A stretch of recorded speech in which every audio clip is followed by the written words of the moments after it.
imágenes, ¿cierto? De un equipo que se está en este momento calibrando en el laboratorio. Y digamos que al final, pues haremos también unas pequeñas conclusiones. La idea es que el día de mañana nosotros vamos a ver unos ejercicios, o vamos a empezar a ver unos ejercicios sobre este tema, digamos, de flujo en una dirección. ¿Listo? Ya les voy a mostrar la información.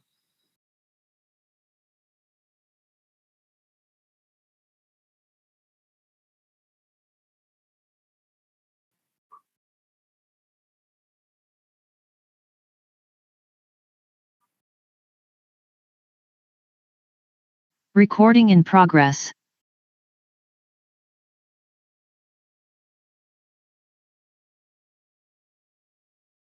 Bueno, digamos que la clase pasada se había quedado en la introducción prácticamente del tema de propiedades hidráulicas.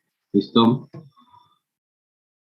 Entonces, básicamente es importante conocer lo que es el tema de propiedades hidráulicas, digamos porque, pues en las obras, obviamente, digamos que hay el suelo, ya sea suelo de fundación, suelo de sostenimiento, ¿cierto? El suelo tiene contacto con el agua.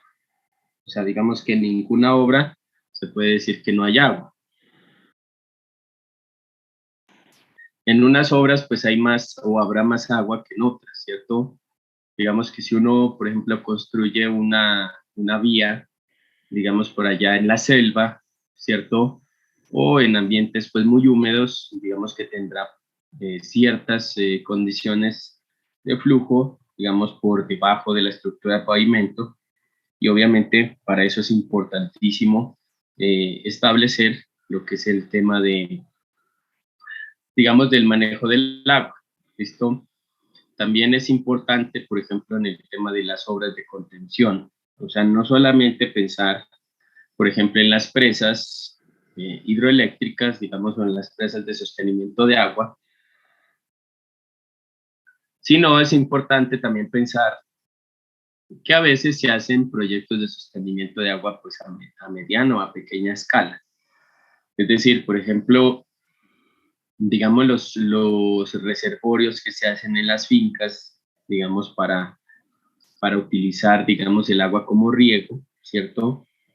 Digamos que necesitan una obra de sostenimiento, una obra de contención, que la idea, pues obviamente es que cumpla con dos criterios. Primero, la contención o el sostenimiento del agua, y en segundo lugar, que evite, digamos, que el agua traspase o que pase esa obra de sostenimiento.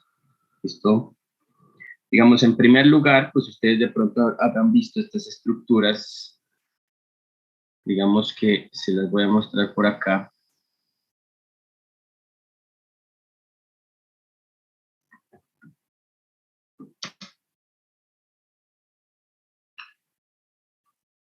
Ustedes sabrán.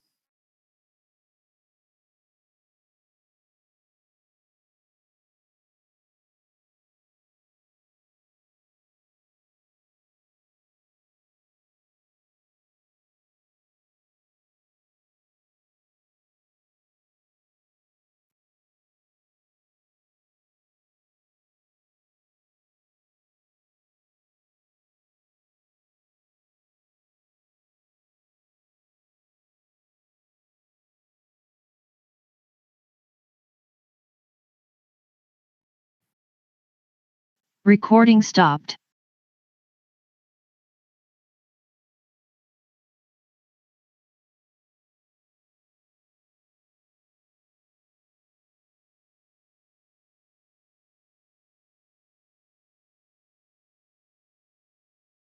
Funciona. ¿Listo?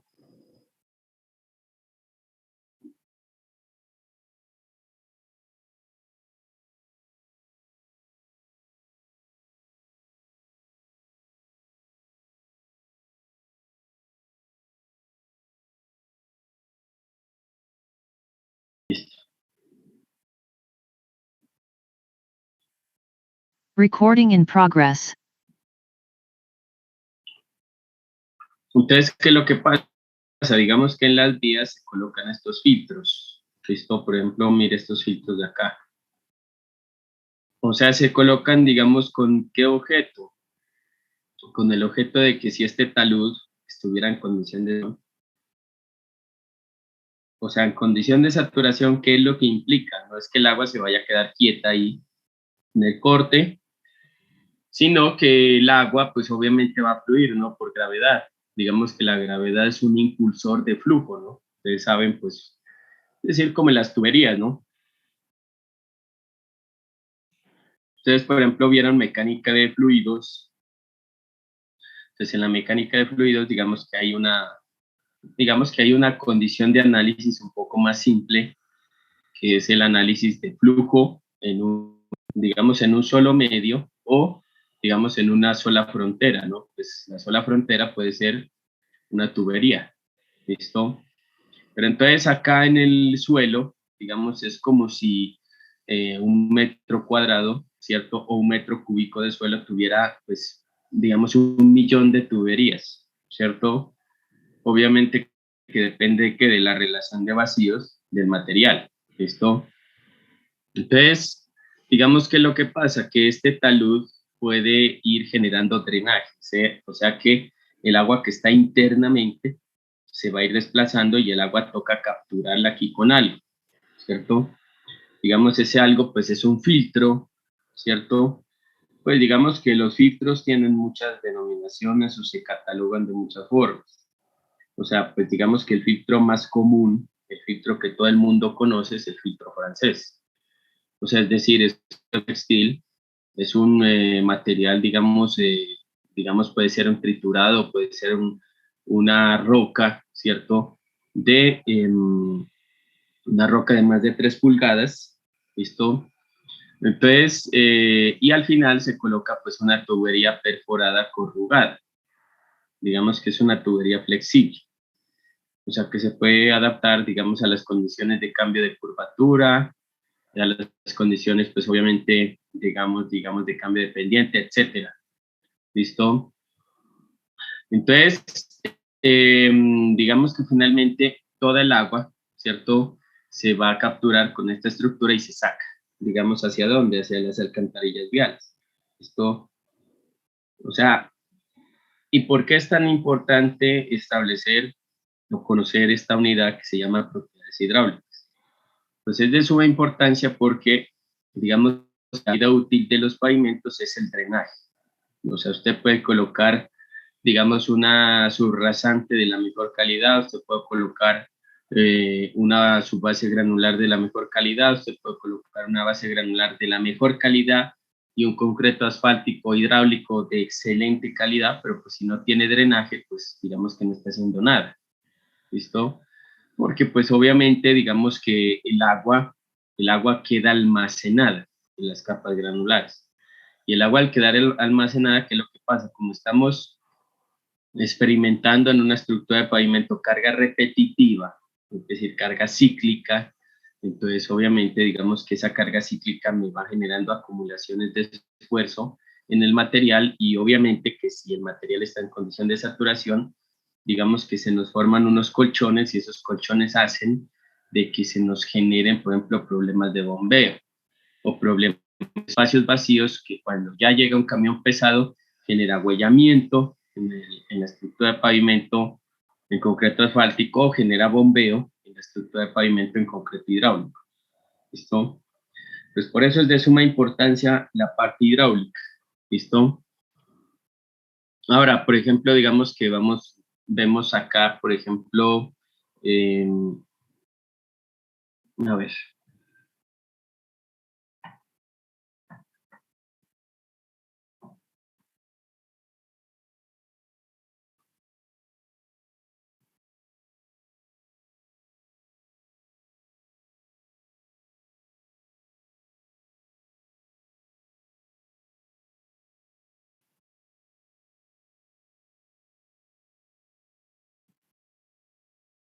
digamos en la condición o en la situación, por ejemplo, de las presas de tierra, ¿no? Las presas de tierra, eh, Son muy chiquitas las imágenes.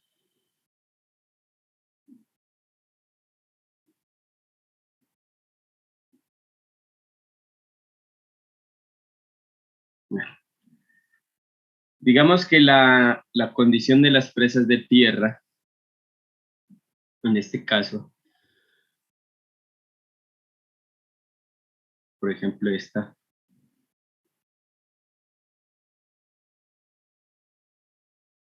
o sea, la presa de tierra, el objetivo acá es sostener obviamente este almacenamiento de agua. ¿Listo? Digamos, mire, por ejemplo acá, esta presa, ella tiene una capa de roca, digamos, en la parte externa del material, y en la parte va a tener un material que sea impermeable o casi impermeable. ¿Listo? Digamos, a ver si podemos ver una imagen pues como más clara. Estas imágenes están demasiado pequeñas. Bueno, ahí parece que, a ver si nos carga. Bueno, esta parece que sí. Entonces, mire, por ejemplo, ahí, digamos que el objetivo prácticamente de esta estructura de tierra es sostener pues los empujes que van a generar estos millones de metros cúbicos, y obviamente eso lo que va a permitir es que cuando se sostiene estos millones de metros cúbicos se va a poder generar energía eléctrica. Digamos que en nuestro caso en Colombia, pues Colombia es un país potencia en generación de energía eléctrica a partir de represas. ¿Listo? Digamos que hay países que son potencia en energía solar, potencia en energía eólica, nosotros somos potencia en generación de energía eléctrica a partir de el agua. ¿Listo? Entonces, por esa razón no queremos nosotros que esta agua que está, digamos, represada, por así decirlo, traspase la estructura de sostenimiento, sino que se quede, digamos, lo más almacenada posible. O sea, no quiero decir que porque el núcleo, por ejemplo, la parte interna de esta presa sea de arcilla, pues no quiere decir que no vaya a pasar nada de agua. O sea, sí va a pasar agua, pero esos pasos de agua son, digamos, a muy pequeña velocidad y son unos flujos, digamos que comparativamente hablando, con el flujo que se puede generar, digamos, en un túnel de conducción de una presa hidroeléctrica, digamos, o de una hidroeléctrica, en ese caso un túnel de conducción puede manejar 2.000 metros cúbicos por segundo. ¿Listo? O sea, son caudales altísimos. Digamos que ya digamos, el flujo que puede generarse internamente en la presa, que son estructuras, diga usted, de unos 100 metros de ancho por unos 500 metros de altura o 400 metros de altura.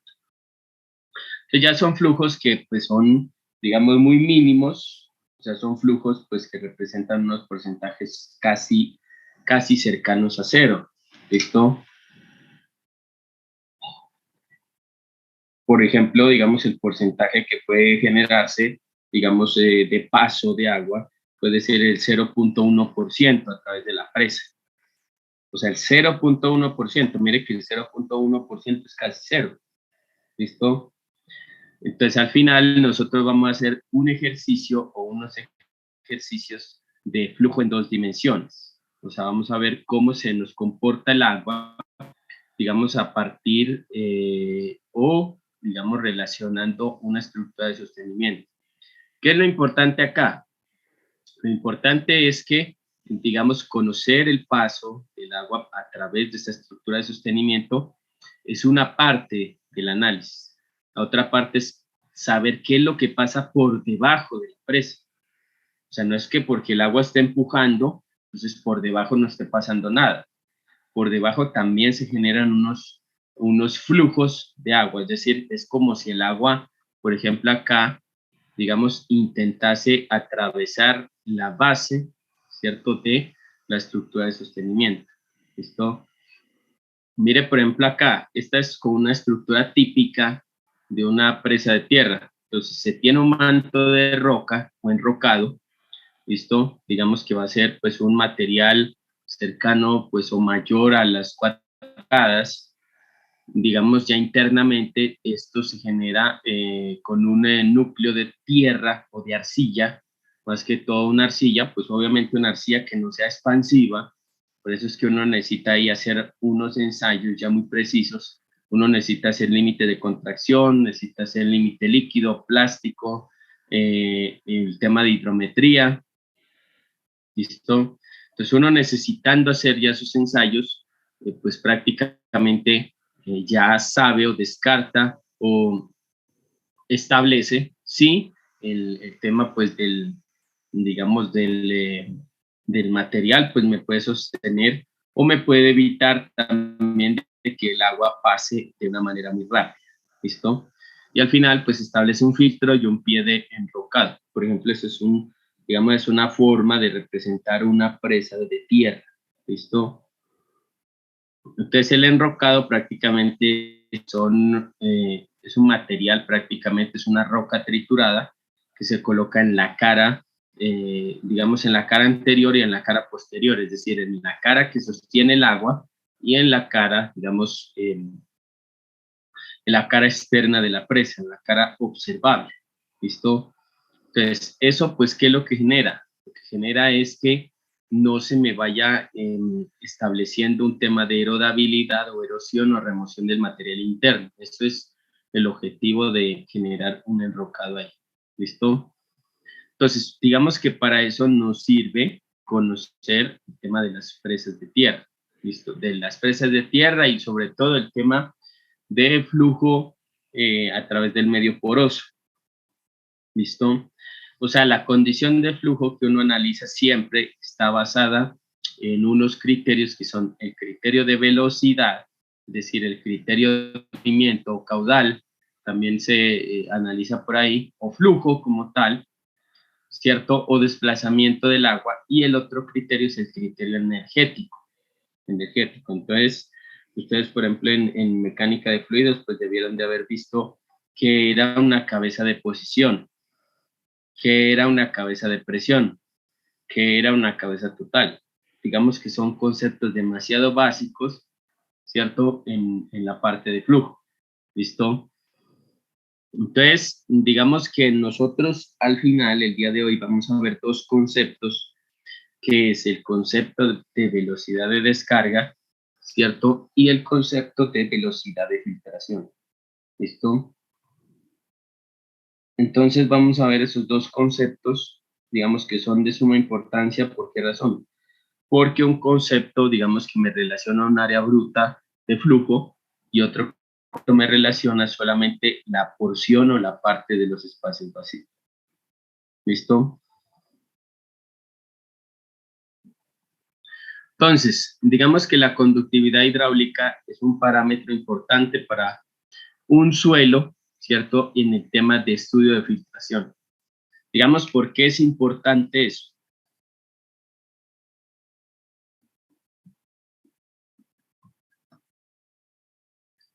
O sea, ¿por qué es importante? Mire, por ejemplo, cuando se está haciendo una excavación,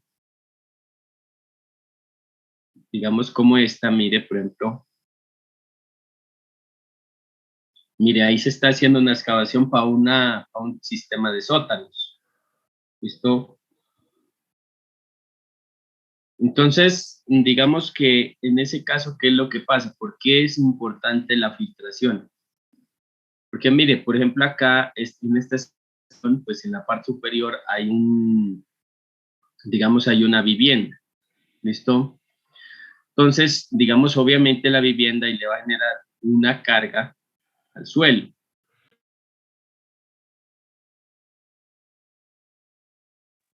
Entonces, ¿qué es lo que pasa con la filtración? La filtración, pues, es el flujo que se va a presentar, digamos, en el suelo. Es ese flujo que de alguna manera, cuando el suelo no es muy bueno, es decir, es un suelo que es erodable, por ejemplo, o es un suelo que es removible, digamos que se nos va a ir presentando una remoción de material, sobre todo en la base de la excavación.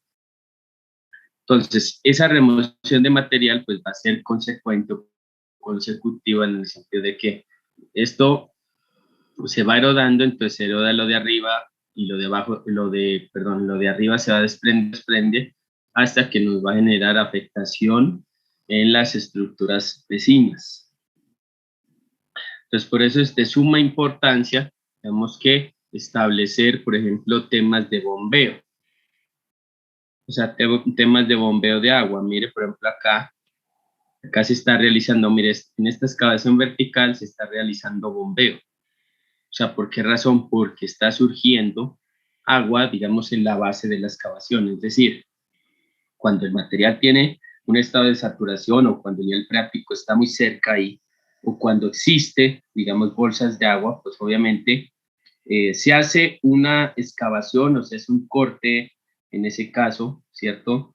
Y obviamente ese corte o esa excavación incorpora presión atmosférica, ¿cierto? Entonces la presión atmosférica es lo que hace que el agua prácticamente fluya y obviamente el desnivel que genera también hace que el agua fluya. ¿Listo? Entonces pues hay que tener en cuenta eso, ¿cierto? En el concepto de filtración, porque vamos a ver pues obviamente lo que es concepto de velocidad de filtración, velocidad de descarga. ¿Listo?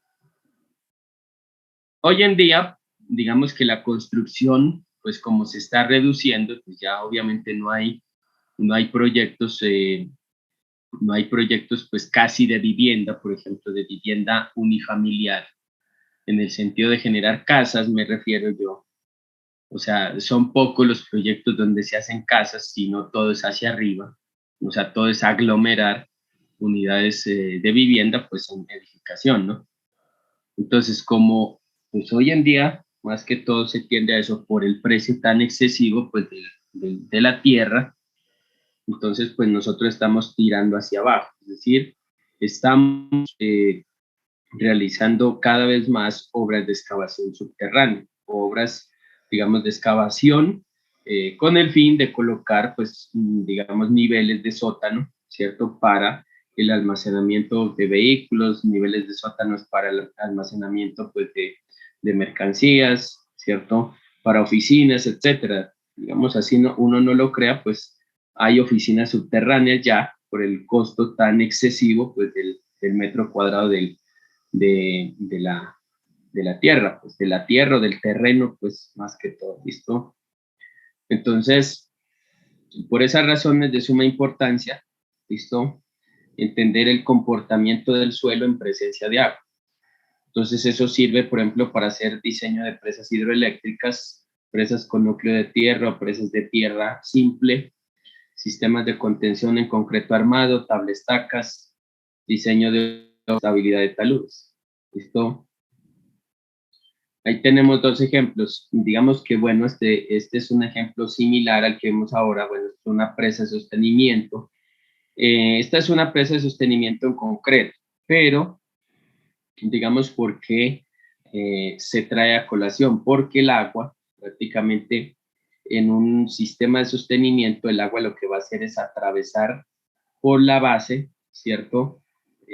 O salir por la base. Pues obviamente, digamos, el agua va a viajar, ¿cierto? Por eso es que es tan importante tener en cuenta cuáles son las características del material de fundación, es decir, cuáles son las características del suelo que está sosteniendo la obra de sostenimiento de agua, pues valga la redundancia.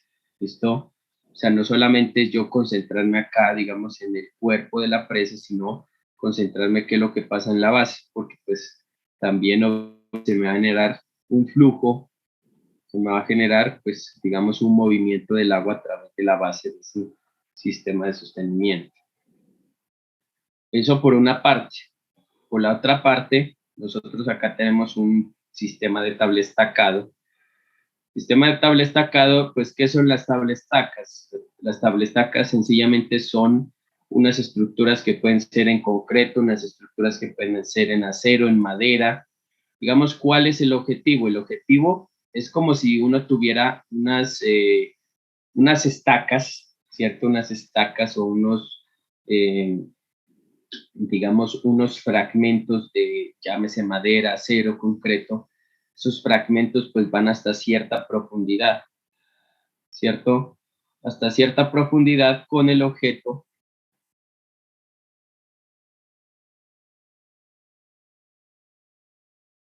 hasta cierta profundidad con el objeto, con el objetivo de ¿qué? Con el objetivo de sostener, por ejemplo, acá, digamos, esta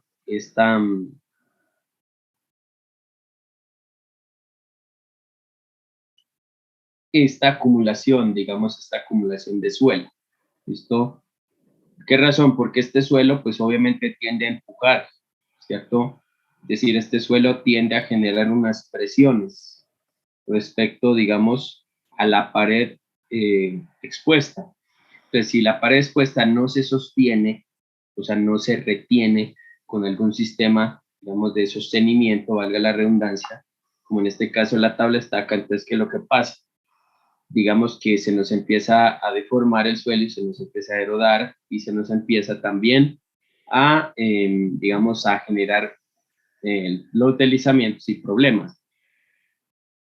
Ahora, por otra parte, digamos que en el lado derecho de la tabla estaca, que va a tener, digamos, un sostenimiento de agua. Entonces el agua lo que va a generar, digamos yo, ¿por qué les dibujo esto? Porque estos son los diagramas de presiones que se generan, pues, ya sea en el material de suelo, ¿cierto? O ya sea en el material acuoso, ¿listo? Entonces, obviamente que cuando se tiene agua, pues el agua va a tender a fluir. Digamos que si este material de acá tuviera una condición de saturación, entonces lo que se va a generar de alguna manera es, bien sea flujo en este sentido, es decir, flujo que atraviese desde el suelo hasta el agua, o se nos puede generar, digamos, flujo en sentido opuesto, es decir, flujo en sentido, digamos, en este sentido, es decir, desde el agua hasta la capa de suelo, ¿listo? Entonces, las tablas tacas hoy en día pues son estructuras que reemplazan digamos, a los sistemas de contención, por ejemplo, cuando se alcanzan ciertas alturas, valga la redundancia. O sea, por ejemplo, cuando se alcanzan alturas más de 6 metros, o sea, ya no es factible hacer un muro de contención en concreto, por ejemplo, sino que cuando se alcanza más de los 6 metros es preferible hacer una tabla estaca, ¿cierto? O hacer un muro pantalla, ¿listo? Entonces, eso es lo que sucede, ¿no? Para que lo tengamos en cuenta en el concepto del flujo de agua. Acá tenemos pues dos presas, una presa también en concreto, que yo les decía, no es tanto evaluar, digamos, cuando uno tiene un concreto, pues que puede ser un material más impermeable que la arcilla, no es tanto evaluar, digamos, cómo atraviesa el agua la estructura de concreto, sino cómo atraviesa el agua la base de la estructura de concreto. ¿Listo? Por eso es que es tan importante el concepto, digamos, el concepto o evaluar las propiedades hidráulicas del suelo. ¿Listo?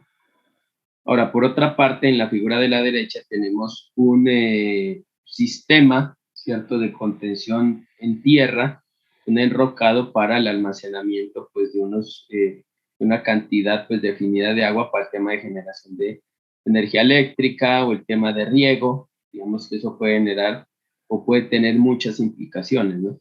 El objeto siempre es almacenar agua, ¿cierto? Sobre todo en zonas pues donde hay problemas, digamos, de sequías, ¿cierto? Problemas obviamente también, digamos, de manejo de agua pues para el tema de cultivos, para el consumo y pues también para el tema de generación de energía eléctrica, ¿no? ¿Listo? Entonces, básicamente, digamos que esta es una esquematización, por ejemplo, de un muro pantalla o de una tabla stack. Digamos, ¿qué es lo que pasa? Si, por ejemplo, el suelo que tenemos hacia la izquierda acá,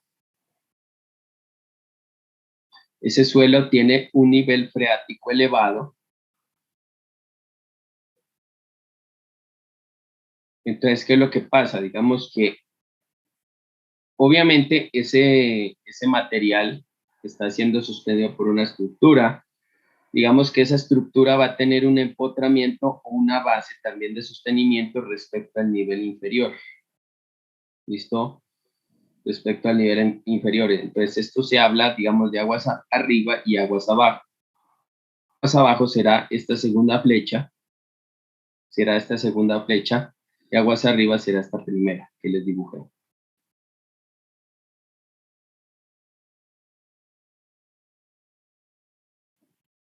Entonces nosotros, digamos que esquemáticamente podemos tener esto, es decir, el suelo está siendo sostenido por la estructura de contención, va a tener, digamos, unos temas de saturación, es decir, de nivel práctico alto. ¿Qué es lo que pasa con el agua? El agua, digamos, cuando uno tiene un desnivel, ¿cierto?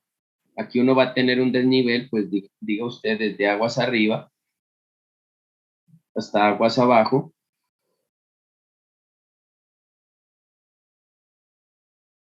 Entonces ese desnivel hará que el agua fluya, digamos, por debajo de la estructura de sostenimiento. O sea, se supone que las estructuras de sostenimiento deben ser lo más impermeable posible, ¿listo? Entonces, como les digo, esto genera un flujo a través del medio poroso, es decir, a través del suelo. ¿Por qué razón? Porque en la base nosotros vamos a tener un estrato, ¿cierto? O un material impermeable, ¿cierto? Digamos, conceptualmente nosotros podemos tener eso, ¿listo? Entonces, a la par de que se establece o de que se expresa el flujo acá está representado por estas líneas, mire, estas líneas azules, estas líneas son las que representan, digamos, el flujo. Está, digamos, correlacionado con unas líneas que se llaman líneas energéticas o líneas equipotenciales, que son estas líneas que son perpendiculares a las líneas de flujo. Digamos que el análisis prácticamente hidráulico, ¿cierto? En el material poroso, es decir, en el suelo en este caso, se resume cuando nosotros hablamos de dos dimensiones, porque acá estamos estableciendo ya un análisis de flujo en 2D. Nosotros primero vamos a empezar con un análisis de flujo en una dirección, es decir, llámese dirección vertical, llámese dirección horizontal, llámese dirección ascendente, dirección descendente. ¿Listo? Entonces acá nosotros tenemos dos direcciones, dirección XY, ¿cierto? Entonces ese flujo, pues obviamente que está también, digamos, sometido a un energético, ¿cierto? Es decir, una reducción del, digamos, del tema, digamos, del tema de conservación, bueno, digamos, una reducción del tema de manifestación, digamos, de, por ejemplo, ya las condiciones de cabezas totales, cabezas de presión, cabezas de posición, es decir, un cambio prácticamente en esas condiciones energéticas. ¿Listo? ¿Por qué razón va a haber un cambio? Porque cuando hay flujo a través de un medio como el suelo, el medio, digamos, es un medio que ofrece fricción, digamos, es un medio, a diferencia, por ejemplo, de la tubería, pues la tubería prácticamente es un solo espacio, por así decirlo, ¿listo? Es un solo espacio, digamos, es una sola frontera, una frontera cerrada, que ahí se puede conocer, digamos, de manera más directa lo que es el tema de la fricción y la pérdida energética que se genera a partir del flujo de agua, pues por ese tema de fricción. Pero nosotros, como estamos hablando de que el suelo es un material conformado por pues miles y miles de partículas, entonces obviamente eso hace, digamos, de que la fricción que se nos va a generar a partir de ese material o a partir del paso del agua a través de ese material, pues va a ser de manera importante, o sea, va a ser relativamente alta, ¿listo? Es decir, se nos va a generar un tema de desgaste de ese flujo de agua a partir de ese medio poroso. ¿Listo? Entonces, ese desgaste está representado acá por esas líneas equipotenciales. Ahora, uno lo que puede pensar es lo siguiente, miren, uno, por ejemplo, dice, si yo tengo un suelo arcilloso, yo puedo relacionar el desgaste con la relación de vacíos. ¿Listo? O sea, ¿qué quiere decir relacionar el desgaste con la relación de vacíos? Que un suelo, entre más relación de vacíos tenga, pues va a tener más contenido de partículas en el sentido de la cantidad, más cantidad de partículas y a su vez, digamos que al tener más cantidad de partículas van a existir, digamos, más obstáculos para el paso del agua de un punto A a un punto B. ¿Listo? Ahora, por ejemplo, digamos que si el suelo fuera un material que tuviera menos relación de vacíos, es decir, diga usted, por ejemplo, una grava, entonces la grava, en ese sentido, ella pues va a ofrecer menos obstáculos, ¿cierto? Por tener, pues en esencia, menor cantidad de partículas por unidad volumétrica. Entonces, el tema del material gravoso se resume en que él sirve para generar filtración, es decir, si nos regresamos pues a los filtros franceses, si nos regresamos, perdón, a los filtros franceses,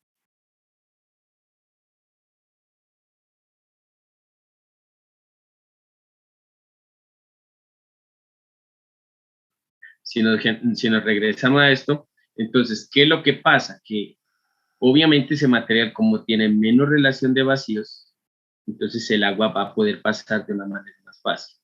Es decir, que yo puedo, de alguna manera, pues manipular el agua, ¿cierto? De forma más fácil en un material granular o grueso granular que en un material cohesivo.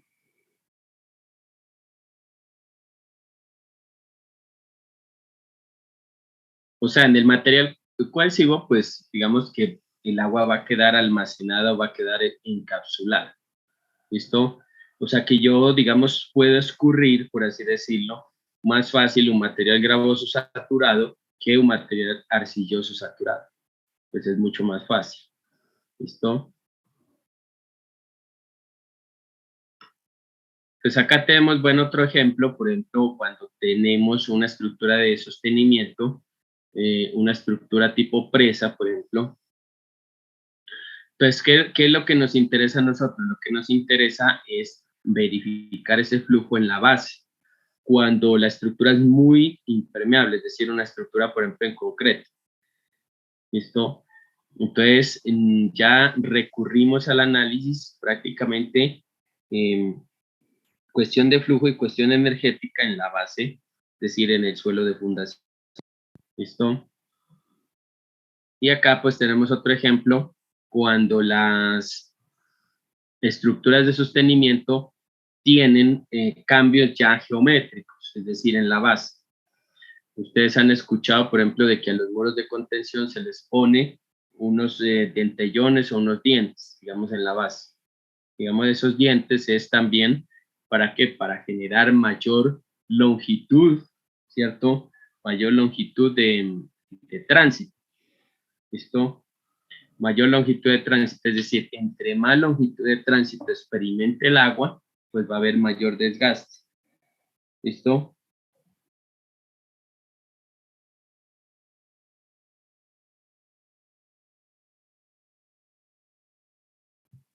Entonces, mayor longitud de tránsito, eso genera más desgaste y por ende, digamos que eso al final, digamos que hace que el agua, ¿cierto? Que el agua pierda esa energía, ¿cierto? Y obviamente al perder esa energía, pues hay menos probabilidades de generar remoción del material. O sea, las estructuras de contención, ellas tienen un punto débil cuando hay flujo, que es este punto de acá. Es decir, el agua lo que va a hacer es atravesar todo este camino, por así decirlo, y ya si el agua sale con suficiente energía, es decir, ya en la cara posterior o en la cara visible de la estructura de contención se va a generar un proceso de remoción o un proceso ya de retiro de partículas, y ese proceso de retiro de partículas, es decir, es como si hirviera, por ejemplo, el suelo, ese proceso de retiro de partículas va a generar, digamos, un punto de quiebre en la estructura, es decir, ya la estructura no va a tener una suficiente longitud de apoyo o una suficiente base de apoyo, y eso establece problemas finalmente. ¿Listo? Entonces, para todo eso que yo les estoy mencionando, sirve el análisis hidráulico en el material de suelo. ¿Listo? ¿Preguntas?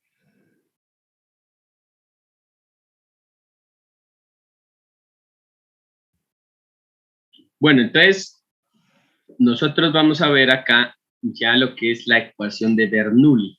¿Listo? Pues la ecuación de Bernoulli, hay otros profesores, ingenieros que le dicen Bernoulli, pues listo.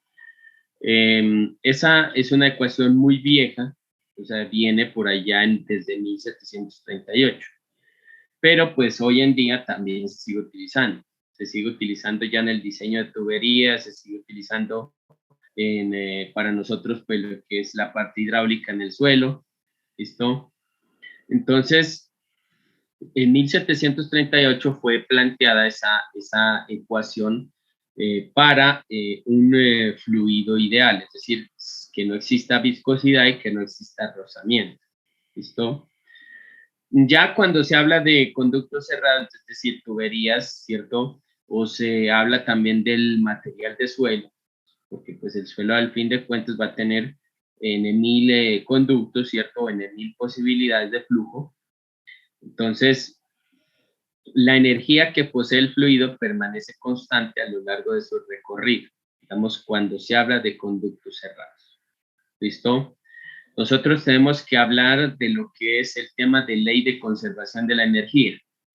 Si ustedes se acuerdan, por ejemplo, de mecánica de fluidos, hay una condición que se llama la condición, digamos, la condición de conservación de flujo.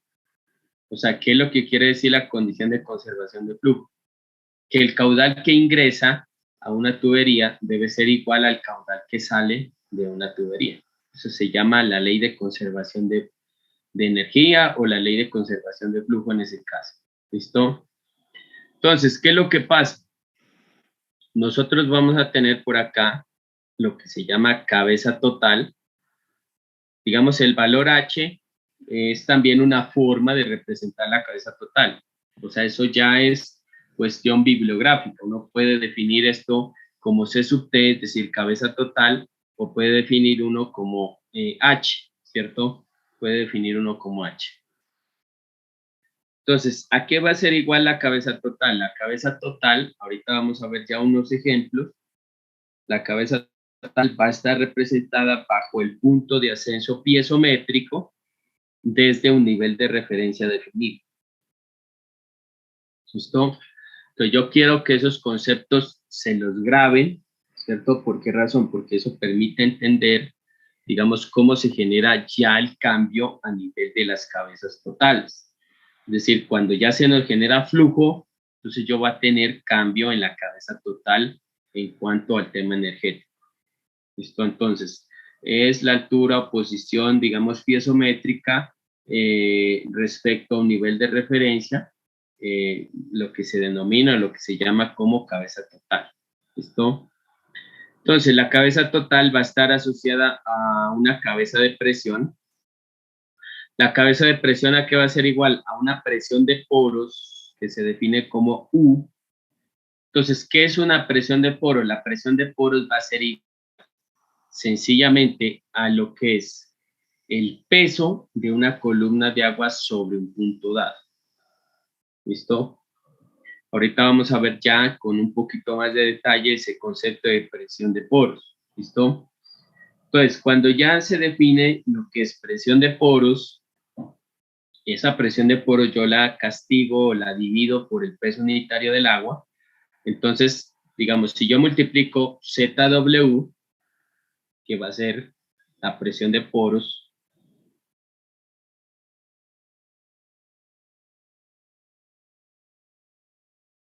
entonces yo tengo acá,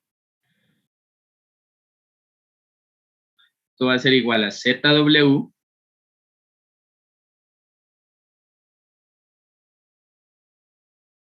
ZW por gamma W. ¿Listo? Entonces, si yo divido ZW por gamma W sobre gamma W, pues digamos que esto me va a quedar en cuestión de ZW, es decir, que las cabezas, llámese cabeza de presión, llámese cabeza de velocidad, llámese cabeza de posición, ellas tienen unidades métricas o unidades de centímetros o unidades de milímetros, es decir, no se hablan de unidades de presión ahí, ¿cierto? Sino de unidades de metros, centímetros, milímetros, etcétera. ¿Listo? Entonces, digamos que aparte de la cabeza de presión se tiene en cuenta una cabeza de velocidad en la ecuación de Bernoulli. ¿Listo? ¿Qué es lo que pasa, digamos, en las tuberías? En las tuberías. O sea, nosotros tenemos que hacer dos paralelos acá, ¿cierto? O una forma de comparación. En la tubería, pues, digamos, el agua maneja una velocidad importante. Diga usted 1 metro por segundo, 2 metros por segundo, 10 metros por segundo, etcétera. ¿Listo? Entonces, obviamente que ya esa velocidad va a ser mayor a cero, ¿cierto? Va a ser mayor a cero, pero en el suelo, digamos que esas velocidades no se manejan. O sea, yo no puedo manejar, por ejemplo, una velocidad de 1 metro por segundo en un suelo porque eso me genera problemas. Y obviamente que el suelo no me permite establecer esa velocidad de flujo. ¿Por qué razón? Porque el suelo está conformado por una cantidad importante de partículas, las cuales ofrecen fricción al flujo del agua. ¿Qué quiere decir eso? Que la velocidad de flujo en el suelo tiende a ser cero. Por eso era que yo les decía, mire, en la base de una presa de tierra, digamos el caudal, que es algo complementario a la velocidad, el caudal que se maneja es 0.1%, o sea que es casi cero.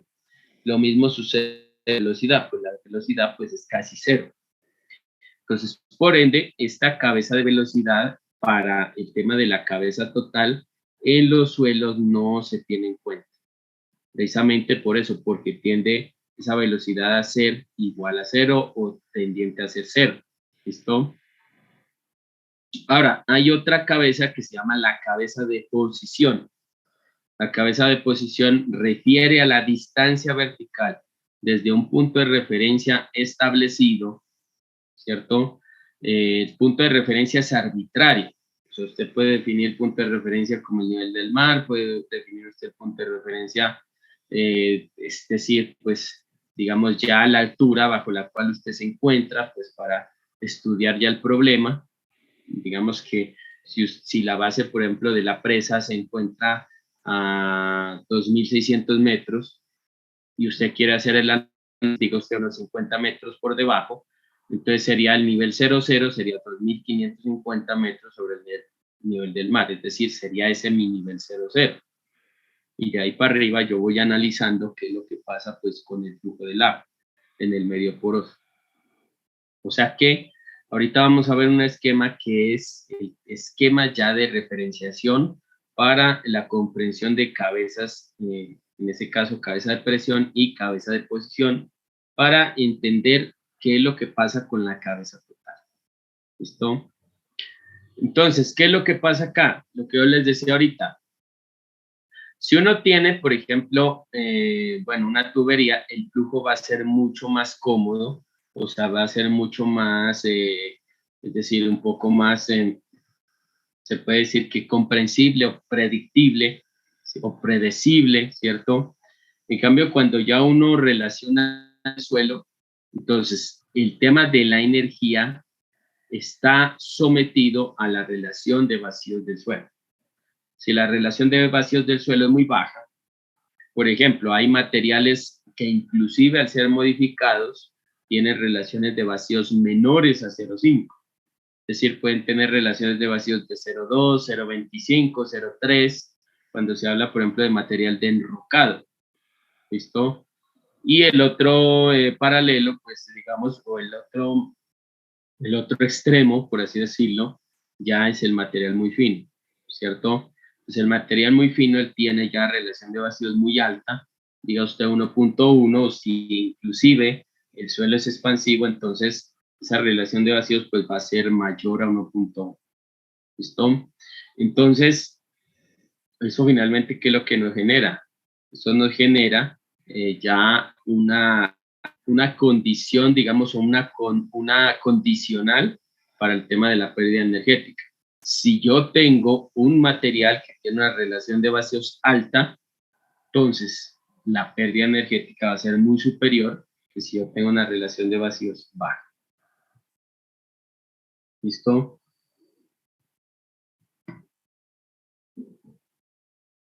Entonces, el desnivel Z es la distancia vertical desde un punto de análisis hasta un plano de referencia establecido de manera arbitraria.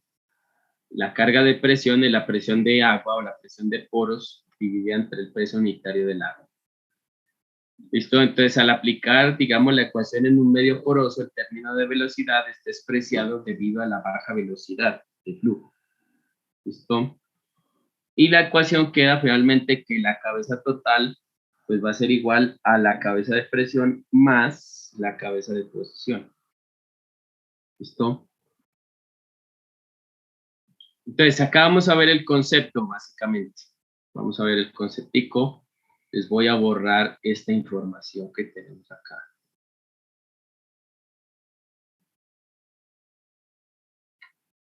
Entonces, va a borrar esta información. Un momentico.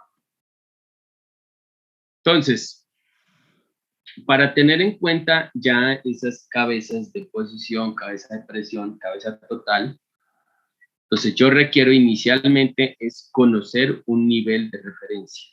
O sea, es fundamental yo conocer un nivel de referencia. Digamos, lo único que es arbitrario en el estudio hidráulico del suelo es el nivel de referencia. Usted lo puede poner realmente en cualquier profundidad, ¿cierto? Ahorita vamos a ver inclusive un permeámetro.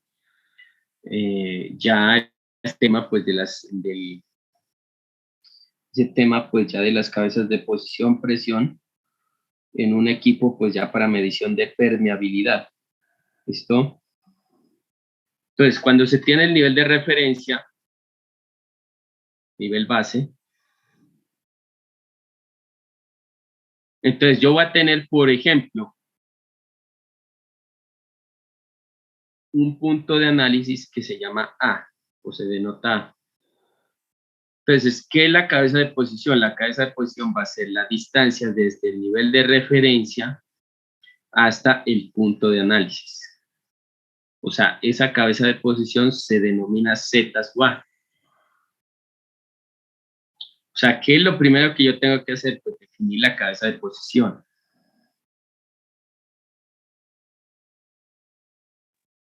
Entonces, una vez yo tengo definida la cabeza de posición, ya lo que sigue es la definición de la cabeza de presión. O sea, la cabeza de presión va a ser la distancia desde el punto de análisis A hasta donde me asciende el agua en un piezómetro. Digamos que ya vamos a ver lo que es el concepto de piezómetro. Ahorita lo vemos en un minuto.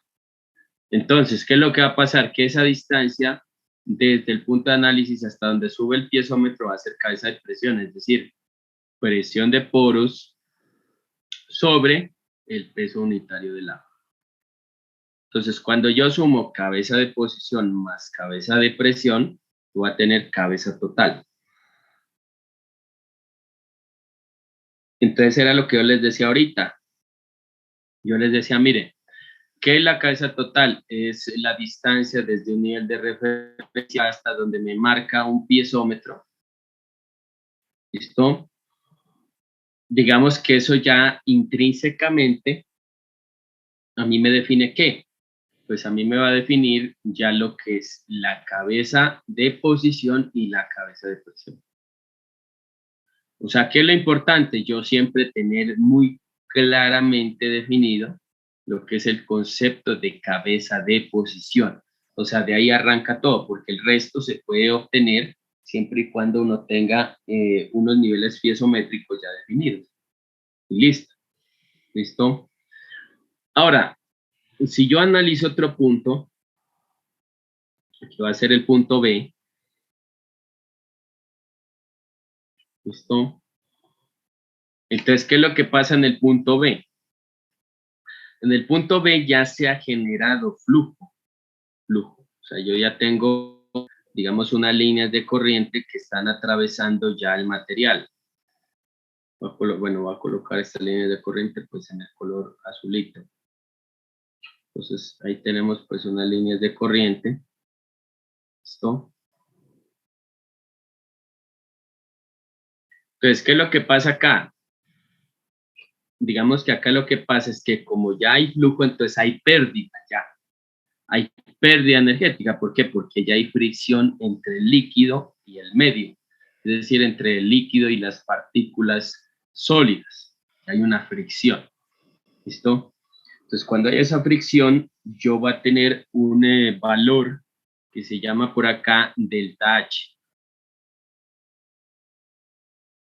Digamos, el delta H es como si yo tuviese acá, digamos, la diferencia entre H sub A. Ya sabemos que H sub A pues, va a ser la cabeza total respecto al punto de análisis A menos H sub B, que va a ser la diferencia respecto, bueno, la diferencia no, H sub B, que va a ser la cabeza total, teniendo en cuenta el punto B. ¿Listo? Entonces, ¿qué es lo que pasa? Digamos que, ¿qué es lo que pasa con el delta H? El delta H se origina, pues teniendo en cuenta el H sub B. El H sub B, ¿a qué va a ser igual? Pues mire, yo tengo un nivel de referencia acá, ya definido, que va a ser el mismo nivel de referencia para el punto A, el punto B, si existiese. Por ejemplo, un punto C tiene que haber un nivel de referencia que sea idéntico a los dos anteriores. ¿Listo? Entonces, este punto B va a tener Z sub B, que va a ser la cabeza de posición, hasta el punto B, y va a tener lo que es la cabeza de posición, ¿cierto? Que va a ser la distancia del punto de análisis hasta donde sube el agua en el piezómetro. ¿Listo? O sea, eso es lo que se genera en ese caso. Eso es lo que se genera en ese caso. ¿Listo? Entonces, ¿qué es lo que pasa ahí? Pues, ¿qué es lo que pasa? ¿Qué es lo que sucede? Entonces, digamos que yo ya tengo H sub B, ya tengo H sub A. Yo cuando relaciono lo que es el delta H con esta distancia que se llama L, digamos que va a ser la separación entre el punto A y el punto B, yo relaciono algo que se llama gradiente hidráulico, se conoce como gradiente hidráulico. ¿Listo? Entonces, ustedes saben que el gradiente, por definición, es un cambio, realiza, digamos, de alguna propiedad o de alguna característica respecto al espacio, ¿cierto? Uno tiene, por ejemplo, gradiente de temperatura, uno tiene gradiente de esfuerzo, uno tiene gradiente, ¿cierto?, de presión, etcétera. ¿Listo? Nosotros acá tenemos gradiente hidráulico, entonces el gradiente hidráulico va a ser el cambio energético, es decir, delta H, es decir, H sub A menos H sub B, respecto a la longitud. ¿Listo? Entonces se supone que si yo tuviese ya un suelo muy arcilloso o un suelo con una relación de vacíos importante, entonces el gradiente hidráulico que se me puede generar pues es un valor pues sumamente superior a la pérdida que se me puede establecer en un material de trituración. Por ejemplo, en un triturado, digo usted, de un triturado de tamaño nominal de 3/4 de pulgada. ¿Listo? Entonces, eso es lo que sucede en ese caso. ¿Listo? Ahora, vamos a ver, antes de ya extrapolar los conceptos con este diagrama, vamos a ver el permeámetro. Me permite un segundito y ya les muestro. Recording stopped.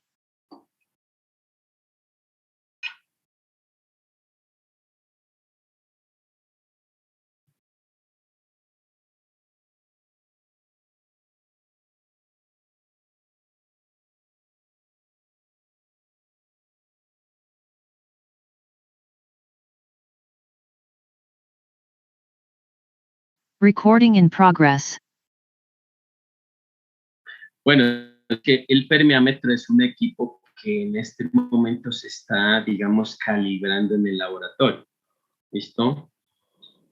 El permeámetro es un equipo que es hecho por estudiantes. Bueno, digamos que ahorita son ingenieros, ya hace poco se graduaron y obviamente que quisieron hacer una investigación respecto al flujo del agua en un medio poroso. ¿Listo? Entonces, el permeámetro él tiene, pues, bueno, yo les voy a explicar acá las partes. De todas formas, ya en la cuestión del material audiovisual que sería la parte virtual o la parte presencial, también se realizará la respectiva explicación. ¿Listo? Bueno, esto tiene, digamos, bueno, este tiene un tanquecito por acá, ustedes lo observan, este tanquecito es bueno, digamos, es un concepto bueno, es un concepto de un inicio de recirculación. Pues, ¿por qué razón se habla de recirculación? Porque la idea no es gastar tanta agua acá, o sea, en este ensayo, porque, es decir, pues como estamos manejando ese fluido, estamos manejando agua, existe una gran posibilidad de que se pierda agua y obviamente, digamos, pues que hay que cuidar el agua, ¿cierto? Entonces, acá nosotros tenemos una bombita de impulso de agua, que esta bombita acá, lo que va a hacer es llenarme este tanquecito superior. ¿Listo? Este tanque superior, pues ya es el tanque que me genera o que me surte de agua, ¿cierto? Me surte de agua realmente a los moldes, digamos, del permeámetro. Es decir, los moldes, pues son estos. Mire, aquí tenemos nosotros este cilindro, mire. Este cilindro, digamos, este cilindro está conectado, ahorita lo vemos, a varios piezómetros, es decir, estas letras que ustedes observan, por ejemplo, la F, la letra E, S, P, A, son piezómetros, es decir, y estos piezómetros básicamente también definidos acá, mire. O sea, realmente el piezómetro, digamos que se instala respecto a una regleta de medición para poder medir ese potencial hidráulico.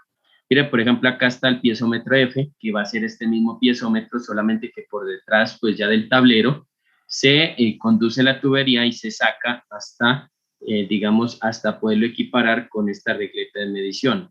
Ustedes observan acá unos números, digamos, no están muy visibles, ¿cierto? Ahorita vemos una imagen pues ya más visible, pero estos numeritos acá lo que hacen es marcarme cuál es el nivel energético que se nos genera, ¿cierto? En ese molde del permeámetro, ¿no? En ese molde del permeámetro. Ese molde, él tiene 6 piezómetros, es decir, uno tiene 6 posibilidades de medir la cuestión energética. Tiene 6 posibilidades. ¿Listo? Entonces, pues obviamente, digamos, obviamente que nosotros vamos a analizar ahorita realmente, digamos, dos condiciones, ¿cierto? Dos condiciones previas a que analizar, digamos, el tema del flujo en el medio poroso. O sea, ¿por qué se habla de dos condiciones previas? Inclusive vamos a ver otra fotico acá. Una condición previa es una condición cuando yo analizo, digamos, solamente el flujo de agua en el permeámetro. Es decir, el flujo de agua en este molde, ¿cierto? En este molde, ese molde pues está hecho en acrílico y una base metálica y tiene una tapa metálica que, digamos, la idea es generar pues un tema de un sello, pues lo mejor posible. Obviamente no va a ser perfecto porque el tema de los permeámetros es que generan fugas, o sea, el permeámetro por más perfecto que uno lo quiera hacer y por más válvulas de seguridad que uno coloque, digamos, el permeámetro siempre va a generar fugas, siempre. O sea, eso es una cuestión eso es una conclusión a la que yo he llegado, porque pues a mí me ha tocado manejar ya como 4 permeámetros. Entonces, esa es una conclusión. Entonces uno se tiene que adaptar prácticamente. Digamos, porque las condiciones ideales pues no se van a establecer ¿cierto? Porque siempre hay un detalle que me altera esas condiciones ideales. ¿Cuáles son los detalles? Por ejemplo, los detalles son que queda almacenado aire en los piezometros, ese aire a veces no lo puedo sacar, ¿cierto? Que se presenta algún tipo de fuga, si sea pequeñita, pues en el molde, entonces todo eso me va a afectar, digamos, de alguna manera los niveles piezométricos, ¿listo? Entonces, ¿qué es lo que pasa acá? Lo que pasa es que, digamos, nosotros tenemos acá, digamos, una fuente de alimentación, que es esta llavecita, o sea, la llavecita prácticamente, bueno, es la que está, ¿cierto? La llavecita lo primero que se observa, pero de aquí esto está conectado pues al tanque de almacenamiento superior, ¿listo?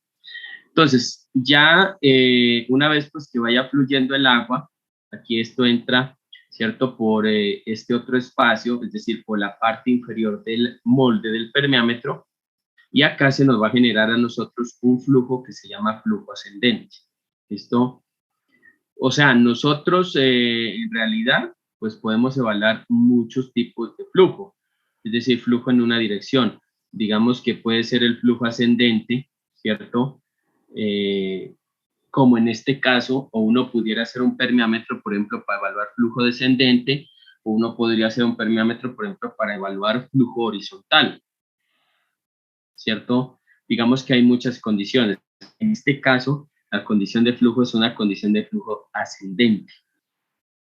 Es decir, ingresa en esta parte y surge o sale a través de la parte posterior o superior. ¿Listo? Entonces, ustedes ven, mire, aquí están los piezómetros, mírenlos aquí. Aquí yo tengo ya conectados los piezómetros. ¿Listo? O sea, son 6 piezómetros. ¿Listo? Y este sistema, digamos que el agua, en este caso está tinturada, ¿cierto?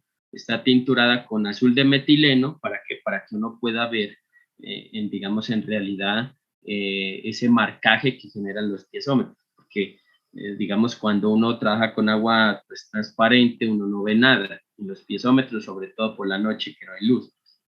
¿Listo? Entonces, ya, como les digo, esos piezómetros a mí me están marcando una condición estática. Una condición estática. ¿Qué quiere decir condición estática? Una condición donde yo no estoy evaluando flujo. O sea, sencillamente el agua está quieta, ¿cierto? Digamos, a ver, aquí el agua está quieta, mire, por ejemplo, en este esquema, ¿listo? Entonces, al estar el agua quieta, disculpen un segundito, podemos observar unas imágenes. Bueno, digamos, al estar el agua quieta, mire qué es lo que va a pasar en los piezómetros. Todos me van a marcar pues el mismo nivel. Habrán unas pequeñitas diferencias, por lo que les digo, porque queda aire almacenado, porque hay alguna fuga pequeñita, pero digamos que idealmente todas estas líneas pues están, digamos, marcadas bajo el mismo nivel. ¿Listo?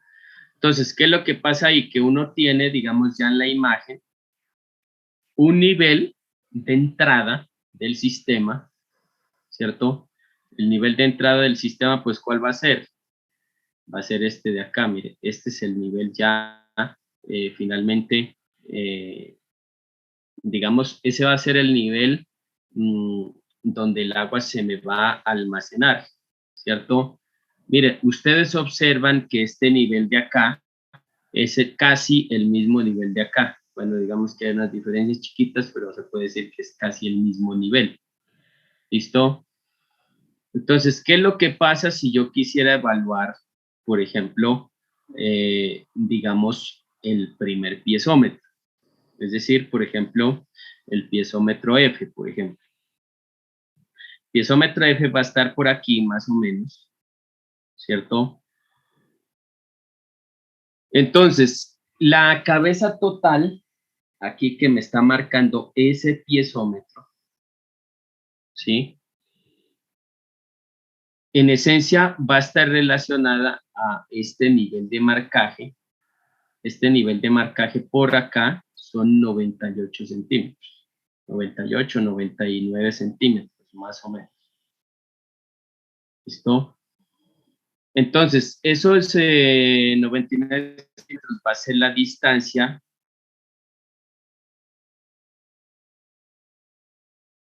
digamos, desde el punto de interés, es decir, diga usted A, ¿cierto? Hasta donde me llega, pues, el piezómetro.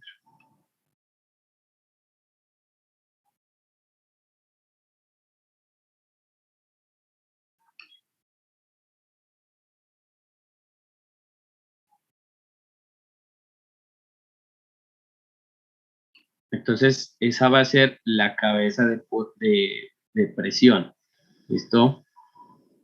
Es decir, la distancia desde el piezómetro hasta el nivel acá de medición, ¿listo? Y yo a esa cabeza de presión le tengo que sumar la cabeza de posición, es decir, la distancia del nivel de referencia, es decir, por ejemplo, si para mí el mesón es el nivel de referencia, entonces esa distancia, pues desde el mesón hasta el piezómetro, va a ser la cabeza de posición, es decir, va a ser Z sub A. ¿Listo? Pues diga usted que Z sub A mida 20 centímetros, por ejemplo. Entonces, la cabeza total, en este caso, digamos, la cabeza total, pues va a ser igual a 98 más 20, es decir, 118 centímetros. Entonces va a ser, digamos, la distancia desde el nivel de referencia hasta el punto de medición del piezómetro. ¿Listo? Entonces ahora, si yo, por ejemplo, hiciera otro esquema, es decir, si yo quisiera saber, qué es lo que pasa, por ejemplo, en este punto B, que el punto B pues va a ser el piezómetro A, por ejemplo, ahí, o sea, va a ser este último piezómetro aquí. Entonces digamos que este piezómetro A, ¿cierto? Del punto B, le va a marcar también un nivel de 98 centímetros en la regleta, ¿cierto? O va a ser esos 98 centímetros, ¿cierto? Esos 98 centímetros ahí, ¿cómo se expresan, por ejemplo?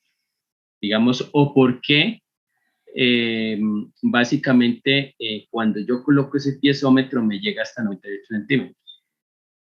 ¿Por qué me llega hasta 98 centímetros? Porque yo tengo este nivel de entrada. O sea, este nivel de entrada es el que me genera a mí la carga hidráulica, ¿cierto? Digamos, este piezómetro B que me está registrando ese valor de 98 centímetros. ¿Listo? Entonces, ¿qué es lo que pasa ahí? Digamos que la distancia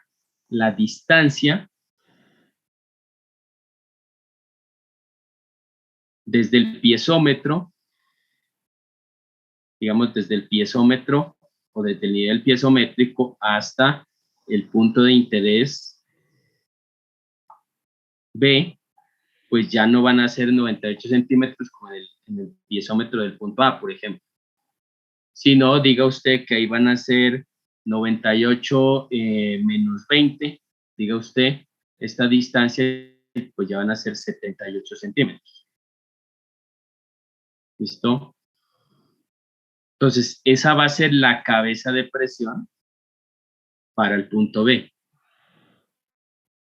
Pero, ¿qué es lo que pasa? Ahí se va a generar un cambio, que es el cambio de la cabeza de posición. ¿Listo? A ver, quitamos esto de aquí. Ahí se nos va a generar ese cambio de la cabeza de posición.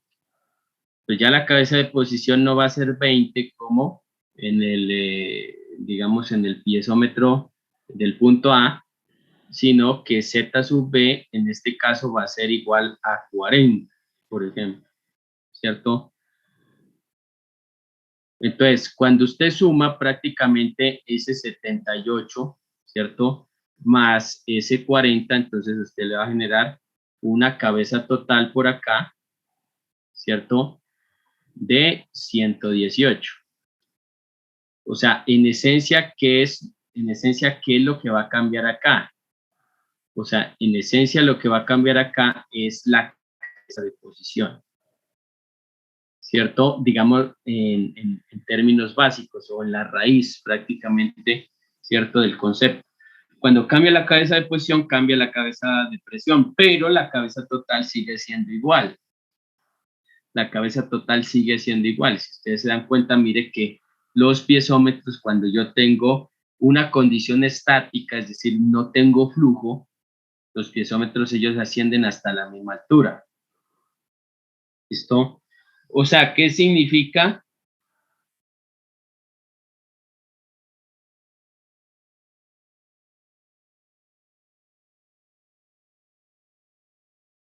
¿Qué significa, digamos, tener una condición estática en ese caso? ¿O qué significa tener esta imagen, por ejemplo, de análisis? O sea, lo que significa es que yo tengo un medio acá, que es un tubo, ¿cierto? En esencia el tubo, pues es una, digamos, es una superficie definida por una frontera cerrada, una frontera circular, donde la fricción que se va a generar entre el fluido, es decir, entre el agua y esa frontera, pues va a ser mínima, ¿cierto?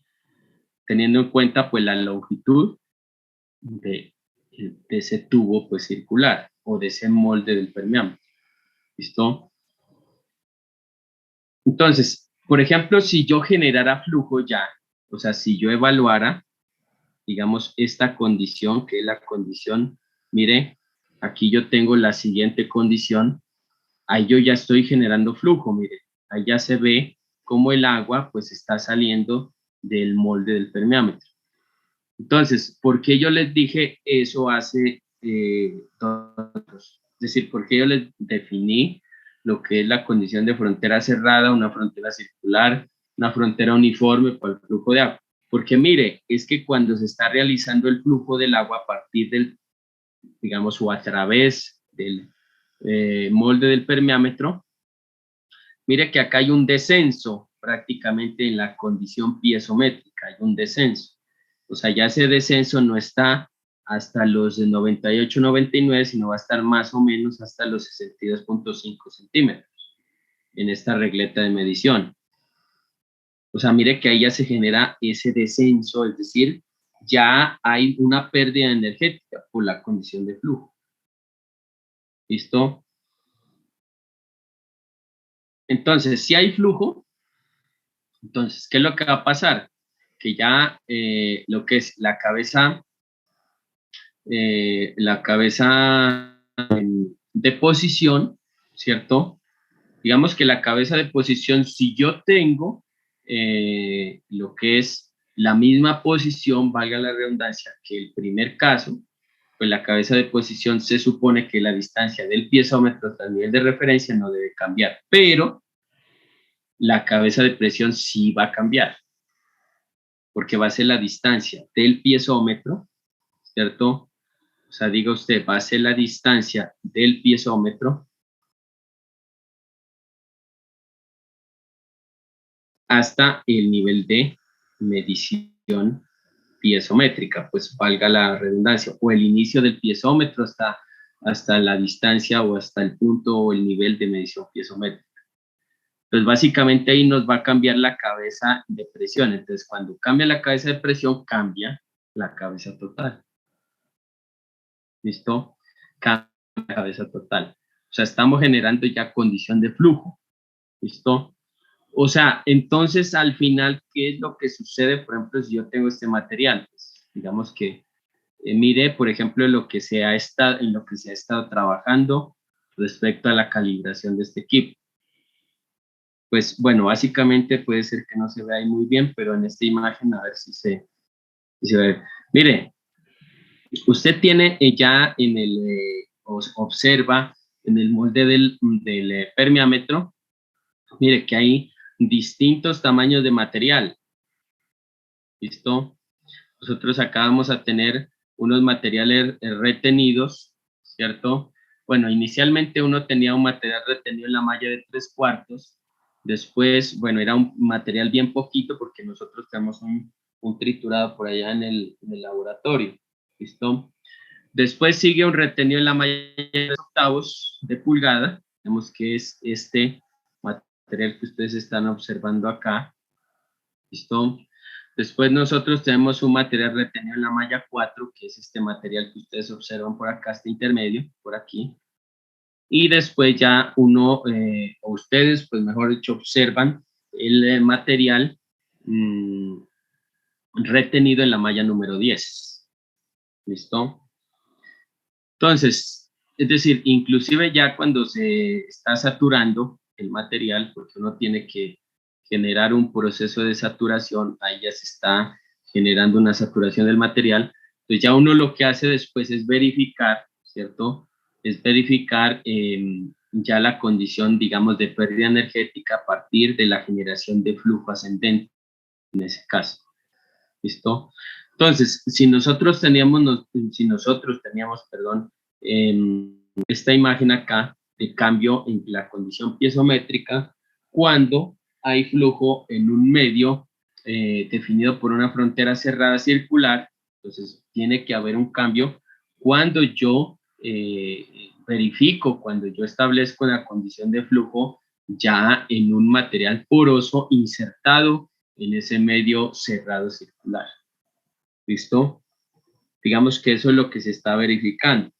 Esta semana, pues, ha sido prácticamente una semana de calibración de ese equipo, ¿cierto? Porque un equipo que llegó hace poco, es un equipo realmente nuevo, ¿cierto?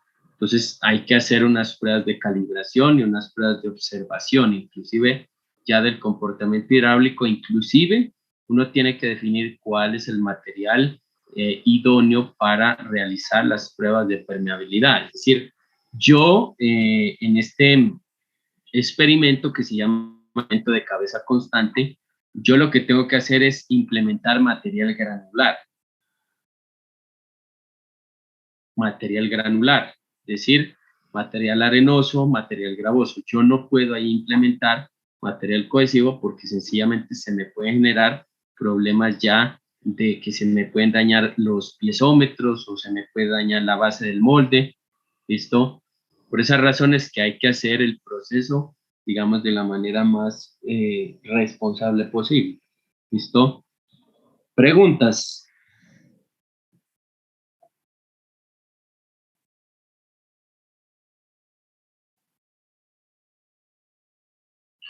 Entonces, mire, esto es lo mismo que yo tengo o que les acabé de mostrar, ¿listo?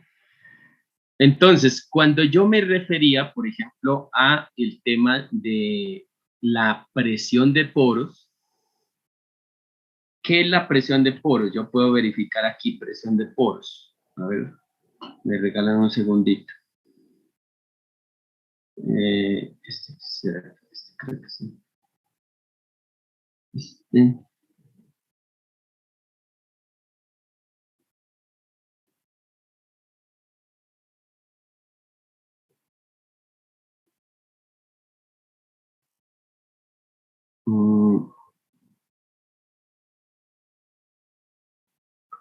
Bueno, ¿qué es la presión de poros en esencia? Digamos que en esencia, cuando yo tengo este material lleno de agua, digamos, si yo quisiera evaluar la presión de poros, por ejemplo, en este punto de aquí,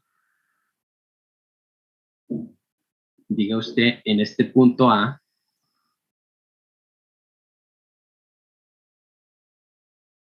pues la presión de poros aquí va a ser, digamos, bueno, yo tengo aquí una columna de agua. O sea, todo esto, aparte de tener suelo, pues tiene agua. ¿Listo? Esto tiene pues agua. Entonces, ¿qué es lo que pasa? Que si yo quisiera evaluar la presión de poros, mire, la presión de poros está definida por ZW por gamma W. Entonces, si yo quisiera definir la presión de poros que se genera en ese punto A, pues va a ser toda esta altura, es decir, todo este valor de ZW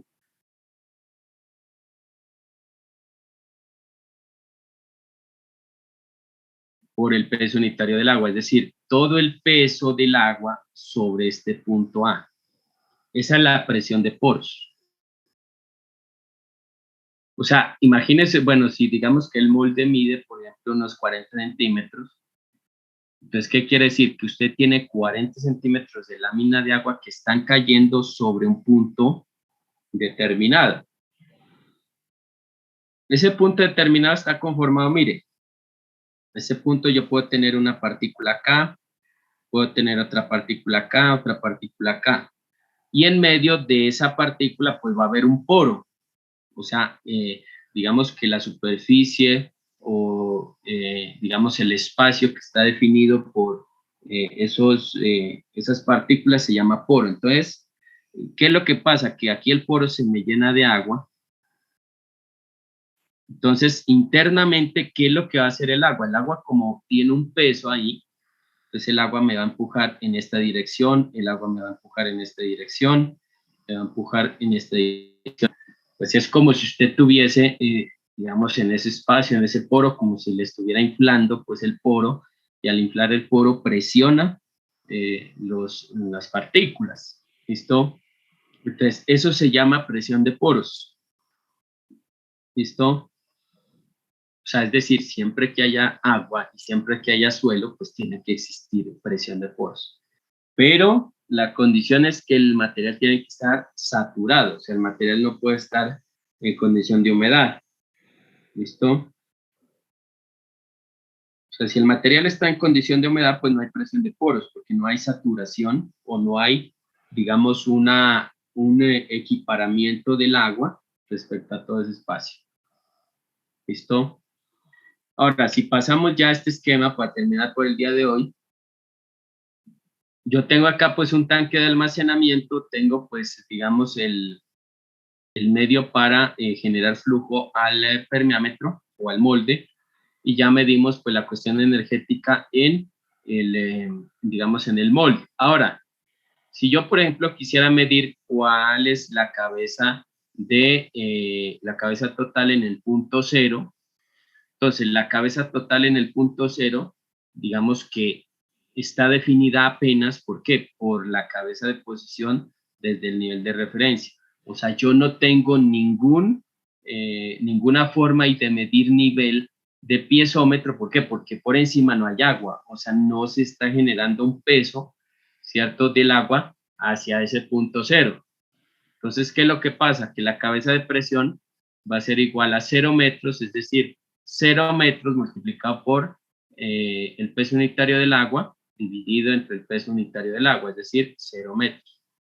¿Listo? O sea, la cabeza total o ese nivel, digamos, piezométrico, que es el que me marca acá el borde de la lámina de agua, pues está definido apenas por la cabeza de posición. Pero si yo quisiera saber cuál es la cabeza, en ese caso la cabeza total en el punto 1, entonces la cabeza total en el punto 1 pues va a ser igual a Z sub 1, que es la distancia desde el nivel de referencia hasta el punto de análisis, más la lámina de agua que queda por encima. O sea, porque la lámina de agua está generando un peso respecto al punto 1. Entonces, digamos que ese peso, si yo colocara un piezómetro, tiene que ascenderme hasta dónde, hasta el nivel original. Por eso es que hacemos ese paralelo con el tema del permeómetro. Ustedes vieron que cuando estaba la llave cerrada, entonces todo ascendía hasta el nivel del tanque. ¿Listo? Entonces, básicamente esa cabeza de presión va a ser igual, que va a ser la altura de la lámina de agua, multiplicada por el peso unitario del agua sobre el peso unitario del agua. Es decir, que la cabeza de presión va a ser igual a E. Por lo tanto, la cabeza total va a ser igual a la cabeza de presión más cabeza de posición. Es decir, Z sub 0 más Z sub 1, perdón, más C. ¿Listo? O sea, la cabeza total prácticamente de 0 y la cabeza total de 1, si digamos, bueno, en ese caso van a ser las mismas. La cabeza total de 0 va a ser Z sub 0 y la cabeza total de 1 va a ser igual a Z sub 1 más C, que es igual a la misma altura de Z sub 0. ¿Listo? Ahora, ya la cuestión, digamos, cuando hay flujo, se ve digamos, un cambio, pero ese cambio se nota es en el flujo en un medio poroso. O sea, siempre, digamos, haya una condición de tratamiento de frontera cerrada, es decir, de tubería, pues los cambios realmente son mínimos. Son mínimos, ¿cierto? Digamos, en cuanto al desnivel piezométrico, me refiero a eso. ¿Listo? ¿Preguntas?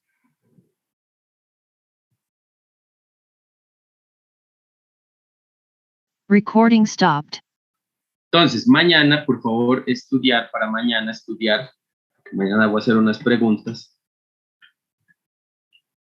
Unas preguntas, pues, bueno, digamos, con ustedes no hemos hecho el ejercicio. Unas preguntas, pues, ya a las personas, pues, ya que están conectadas, ¿no? Las preguntas para generar nota, pues, a la segunda actividad evaluativa. Pues, por favor, estudiar el tema de la conservación energética, es decir, lo que se estaba hablando, ¿cierto? De que en un sistema de una tubería, por ejemplo, nosotros tenemos que el caudal de entrada tiene que ser igual al caudal de salida. Eso se llama ley de la conservación energética. ¿Listo?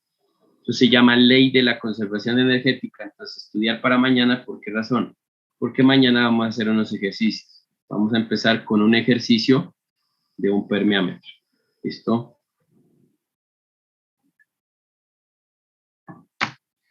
Entonces, continuamos mañana. Que estén bien. Gracias. Hasta luego, Luego. ingeniero. Hasta luego. Gracias. Hasta luego, gracias.